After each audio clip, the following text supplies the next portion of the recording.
एक बहुत important advisory आई है updation of e way bill and e invoice के ऊपर। तो वीडियो में हम पूरा इन डेप्थ डिस्कशन करेंगे कि क्या अपडेट है ई वे बिल पे और ई इनवॉइस पे। तो चलिए स्टार्ट करते हैं वीडियो को। Hello everyone, welcome back to our YouTube channel knowledge warehouse. This is Charu Agarwal, by profession chartered accountant. अगर आप चाहते हैं कि आपको इनकम टैक्स की, जीएसटी की, जनरल अवेयरनेस, सोशल डेवलपमेंट की अपडेशन मिलती रहे तो सब्सक्राइब करिए चैनल नॉलेज वेयर हाउस।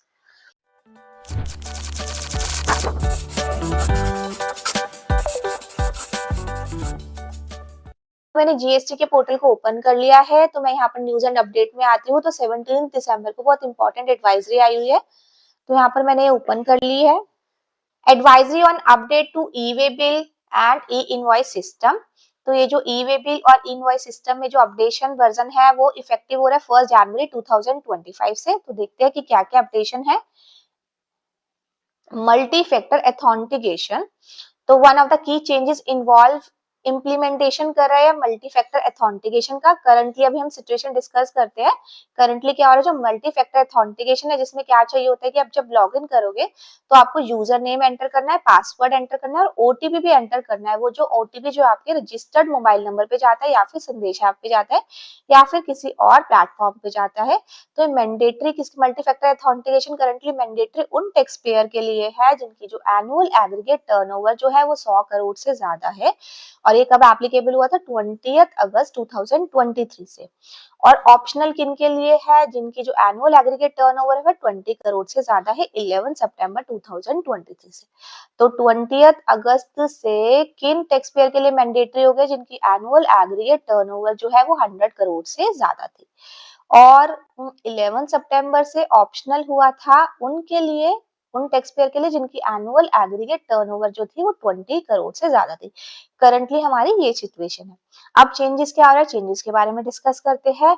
तो 1 जनवरी 2025 जो मल्टी फैक्टर ऑथेंटिकेशन है वो मैंडेटरी हो गया उन टैक्स पेयर के लिए जिनकी जो एनुअल एग्रीगेट टर्नओवर है 20 करोड़ से ज्यादा है। पहले उनके लिए ऑप्शनल था, अब उनके लिए मैंडेटरी हो गया। फिर इन्होंने 1 फरवरी से 2025 से उनके लिए मैंडेटरी कर दिया जिनकी एनुअल एग्रीगेट टर्नओवर 5 करोड़ से ज्यादा है। फिर 1 अप्रैल से क्या किया इन्होंने, सबके लिए ही मैंडेटरी कर दिया। तो इन्होंने क्या किया, सबको एक साथ कवर नहीं किया।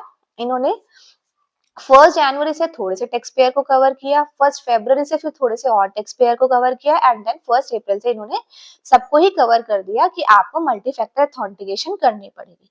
तो देखो 1 जनवरी से कौन कौन से टैक्स पेयर के लिए मैंडेटरी हो गए, जिनकी एनुअल एग्रीगेट टर्नओवर जो है 20 करोड़ से ज्यादा है।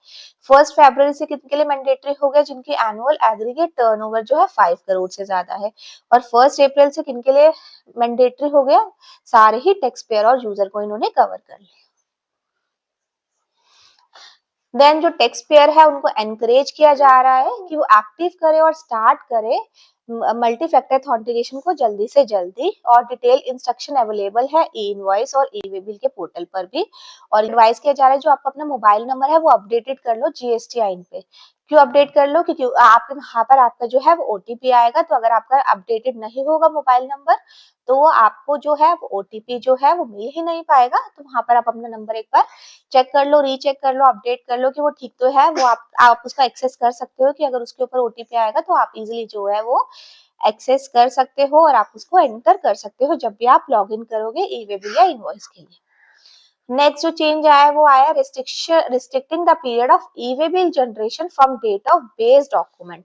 यहाँ पर हम किसकी बात कर रहे हैं कि जो पीरियड है ई वे बिल की जनरेशन का, उन्होंने उसकी रिस्ट्रिक्शन कर दी बेस डॉक्यूमेंट आर्टिस्ट, मतलब बेस डॉक्यूमेंट हमारा जैसे कि टैक्स इनवॉइस। तो generation of e way bill will be restricted to documents dated within 180 days from date of generation. तो जो ई वे बिल है तभी जनरेट हो पाएगा विद इन 180 डेज के अंदर अंदर। जैसे कि अगर आपका जो डॉक्यूमेंट्स है वो डेटेड है अर्लियर देन 5 जुलाई, तो वो एलिजिबल नहीं होगा कि वो ई वे बिल उनका बन पाएगा 1 जनवरी 2025। तो जब आपकी जो बेस डॉक्यूमेंट के से 180 डेज के अंदर अंदर ही आप जो है ई वे बिल की जनरेशन कर सकते हो। उसके लिए उसके बाद जो है आपको जो पोर्टल है वो अलाउड नहीं करेगा कि आप ई वे बिल की जनरेशन कर दो। तो 1 जनवरी 2025 से ये भी एप्लीकेबिलिटी है कि आप जो है 180 डेज तक ही आप जो है वो ई वे बिल जो है जनरेट कर सकते हैं। नेक्स्ट जो अपडेशन है वो है restriction the extension of e way bill for specific time period from the e way bill generation date. यहाँ पर जो है आपका जो एक्सटेंशन पे जो है रिस्ट्रिक्शन कर दी गई है ई वे बिल की। तो फर्दर मोर जो एक्सटेंशन है ई वे बिल का वो सिर्फ 360 डेज तक ही होगा from the date of original generation. जब भी आपने ई वे बिल को जनरेट किया है उसके 360 डेज तक ही आप जो है एक्सटेंशन कर सकते हो ई वे बिल का। इन्होंने एग्जाम्पल के साथ भी समझाया है, अगर आपने ई वे बिल जो जनरेट किया 1 जनवरी 2025 से को, तो आप जो है सिर्फ उसको कब तक एक्सटेंड कर सकते हो 25 दिसंबर 2025 तक।